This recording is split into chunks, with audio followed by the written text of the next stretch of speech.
Kamu Halo, anak-anak ajak saya ke Anyer. Saja saya ikut. Surga, Kunut, neraka, Katut. Kalau diajak ke neraka ya saya nggak ikut. Ya, bahasa Jawanya, peribahasa dalam bahasa Jawa, Swargo, Neroko, Katut. Tapi saya nggak setuju yang Neroko, Katut itu.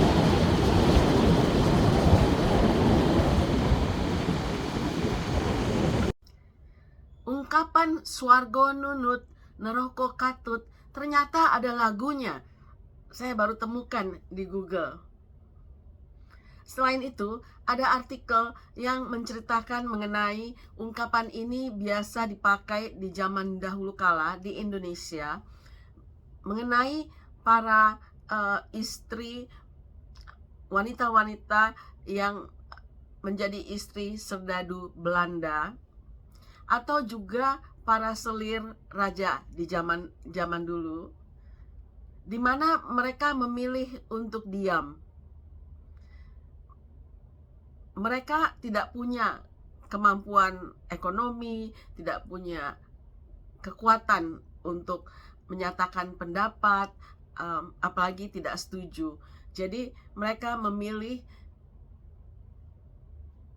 melaksanakan ungkapan tersebut. Diajak ke surga nurut, ke neraka ikut. Itu di zaman dahulu kala ya. Di zaman sekarang mungkin masih ada yang memilih seperti itu karena tidak ingin ada konflik atau satu dan lain hal. Tapi rasanya sudah sangat jarang dibandingkan dengan di zaman dulu. Kemampuan untuk diam, tidak menyatakan pendapat, apalagi menyatakan tidak setuju, ini bisa dilihat sebagai suatu kompetensi, suatu kekuatan, bukan suatu kelemahan. Tergantung situasi dan kondisinya. Karena ada istilah lain, yaitu silent is golden. Diam itu emas. Orang-orang yang mampu untuk diam, tidak berpendapat, apalagi tidak menyatakan tidak setuju, itu penguasaan dirinya tinggi sekali. Ada orang-orang yang sulit untuk melakukan seperti itu. Itu bukan kekuatan dia. Misalnya saya belajar terus-menerus dari zaman dulu sampai sekarang, dan untuk selanjutnya seumur hidup saya harus belajar penguasaan diri. Bagaimana untuk tidak berpendapat, apalagi menyatakan tidak setuju. Bagaimana untuk tidak menyinggung, tidak melukai hati orang lain, tidak membuat orang lain merasa tidak enak. Jadi lebih baik diam. Saya belajar dengan melakukan gigit lidah perlahan, tutup mulut.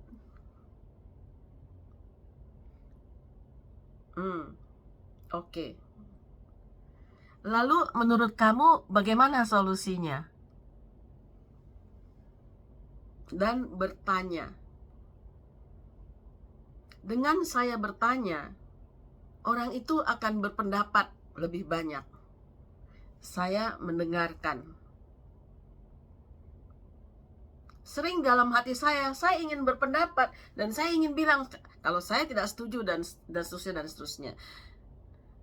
Tapi ada situasi dan kondisi di mana saya lebih baik melatih diri melakukan diam itu emas.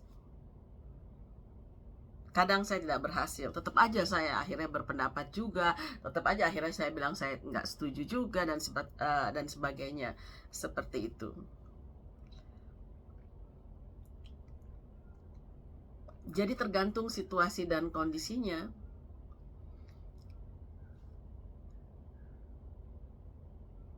diam itu bisa betul menjadi emas, menjadi suatu pilihan yang terbaik demi misalnya hubungan kerja, persahabatan, atau banyak hal yang lainnya yang positif.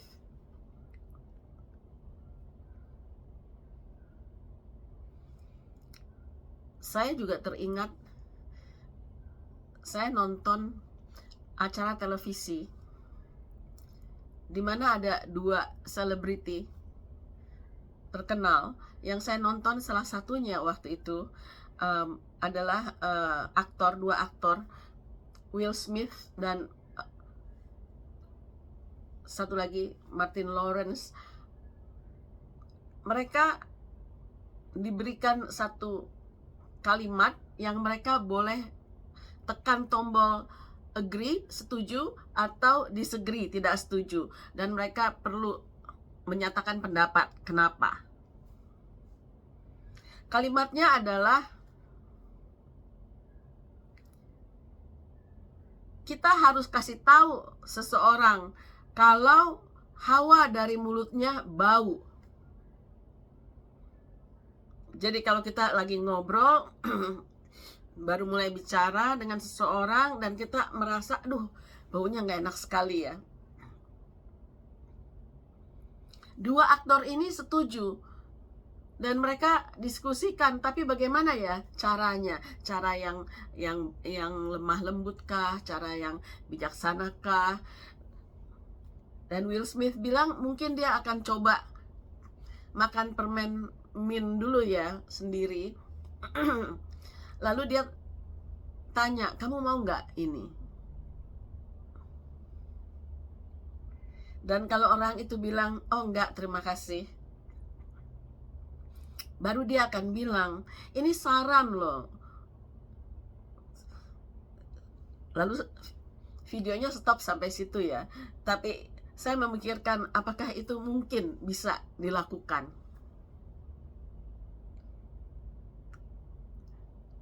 Saya pikirkan hal yang kelihatannya sepele, tapi enggak juga ya, enggak sepele. Dan saya pernah alami beberapa waktu yang lalu. Ketemu teman lama, kami langsung ngobrol kan, hai ngobrol, kurang lebih dengan jarak lebih dari setengah meter ya. Waduh, saya nggak sanggup baunya. Terus saya pikir dalam hati, gimana ya? Saya pilih diam itu emas atau saya harus kasih tahu dia? Saya pilih kasih tahu.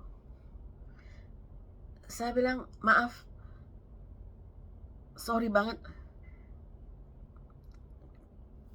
Kamu merasa nggak? Hawa dari mulut kamu itu nggak enak banget. Mungkin ada yang salah loh di gigi, mungkin ada yang busuk atau apa, harus dicabut. Atau kalau semuanya oke, mungkin ada infeksi. Saya bukan dokter dan saya nggak ngerti apakah di usus atau di mana dan karena apa. Tapi kayaknya kamu perlu ke dokter. Kamu merasa nggak? Lalu dia cerita, dia baru aja jatuh dan giginya hampir patah. Jadi sudah otek katanya. Dia harapkan akan copot sendiri tanpa harus ke dokter. Karena dia takut sakit kalau ke dokter gigi. Juga dokter gigi yang biasa dia pergi, kebetulan sudah tua waktu itu dan sudah dia dengar sudah nggak ada. Sudah almarhum. Jadi dia lagi pikir ke dokter gigi mana ya. Lalu saya share, nggak usah takut, udah zaman modern. Sekarang tinggal ngomong ke dokter bahwa saya nggak mau rasa sakit sedikit pun. Jadi anestesinya bisa, obatnya bisa lebih banyak. Alat suntiknya juga kecil kok, nggak sakit. Cepetan segera bikin appointment, saya bilang. Karena ini penting ya. Karena sesuatu yang busuk itu bisa ada kuman, dan kumannya bisa ikut aliran darah ke jantung, ke otak, dan bisa fatal. Lalu dia bilang oke, dia akan lakukan itu. Kemudian beberapa saat setelah itu, ketika saya ketemu lagi, dia sudah nggak bau. Jadi saya kasih positive reinforcement. Saya bilang, sekarang kamu udah nggak bau loh, jadi udah beres ya, semua udah diurus. Lalu dia cerita sudah dan seterusnya, seperti itu. Saya harap dia tidak tersinggung, tidak sakit hati, karena niat saya baik. Dia bilang enggak, dia nggak tersinggung. Cuma saya nggak tahu di hatinya apakah tetap tersinggung. Satu lagi yang saya pernah ingat,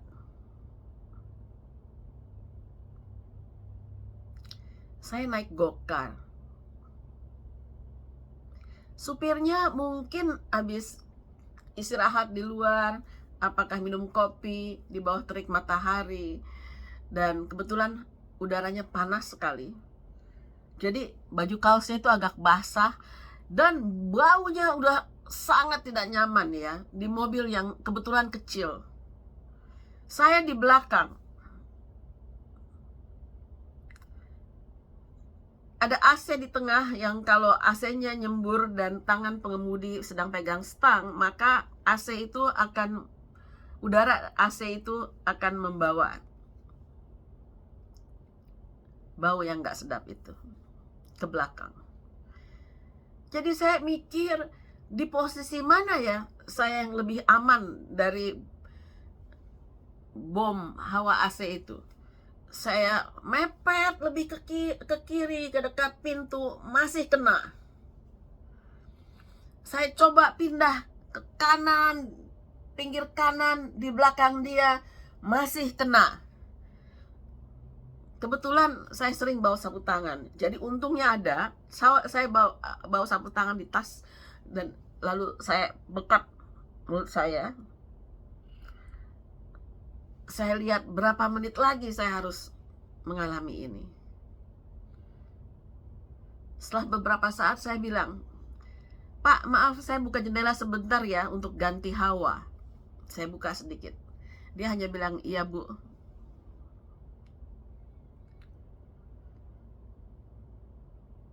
Setelah beberapa menit, 10 menitan, jendela terbuka sedikit dan ganti hawa. Saya nggak enak, mungkin dia pikir nanti AC-nya nggak bekerja dengan baik. Saya tutup lagi. Nggak lama kemudian, hawa yang menyiksa itu terasa lagi. Saya tutup dengan sapu tangan lagi. Dan saya berpikir terus, apakah saya perlu kasih tahu orang ini? Apakah saya orang pertama yang mengalami ini? Mungkin dia pernah dengar saran dari penumpang lainnya. Apakah dia tidak akan tersinggung dan sakit hati? Dan ada takutnya juga ya, saya kalau di dalam mobil seseorang, keamanan saya di tangan orang ini. Jadi saya pikir, gimana kalau kebetulan hari itu dia mengalami hal-hal yang gak enak? Dia banyak pikiran kah? Anaknya sedang sakit kah? Atau apa sesuatu yang gak enak? Dan lalu saya kasih tahu mengenai dirinya. Suatu hal yang dia harus urus. Apakah dia bawa baju ganti? Atau bagaimana supaya dia selalu tidak mengeluarkan bau yang gak enak, selalu oke di mobil bagi penumpangnya. Saya pikir terus. Akhirnya saya putuskan untuk diam. Saya bilang terima kasih. Sesudah turun saya kasih bintang 5. Saya juga tidak menulis komen apapun di situ. Karena saya nggak tahu kenapa dia bisa seperti itu, apa saja yang dialaminya, trauma apa saja, bagaimana dia bisa memikirkan untuk bersih, nggak bau, apakah bawa baju ganti atau pakai deodoran dan sebagainya. Seberapa repot dia kalau dia harus melakukan itu dan sebagainya.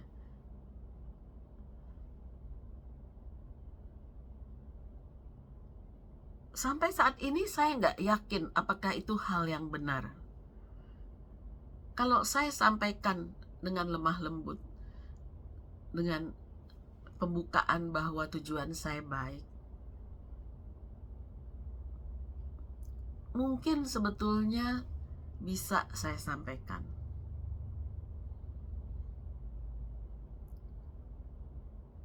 Saya nggak yakin.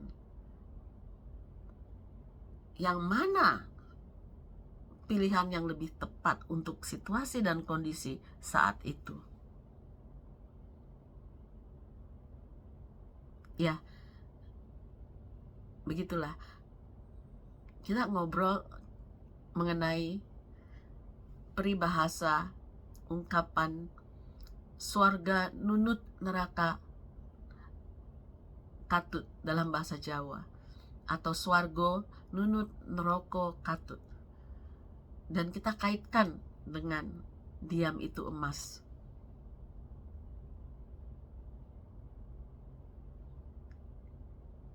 Kapan dan bagaimana kita memilih melakukan berpendapat, menyatakan tidak setuju, atau lebih baik diam, itu kadang sulit.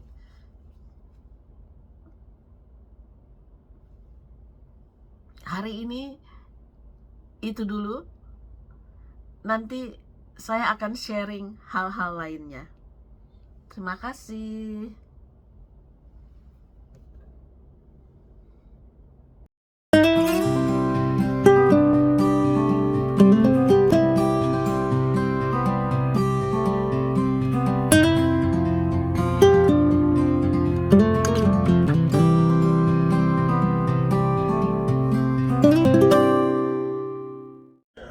Yes, I agree. We agree. You should tell people if they have bad breath.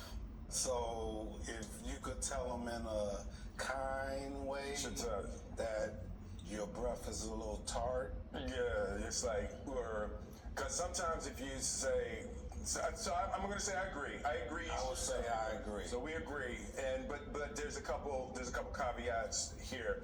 I think you have to make sure they know. You can't be. I think you have to be close to them. You have to be close.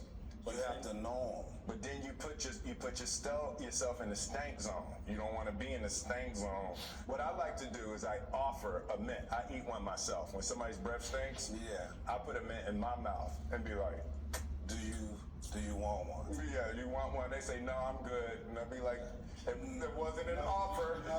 It was a suggestion. Oh yeah, I agree with that. Yes, I agree. We agree.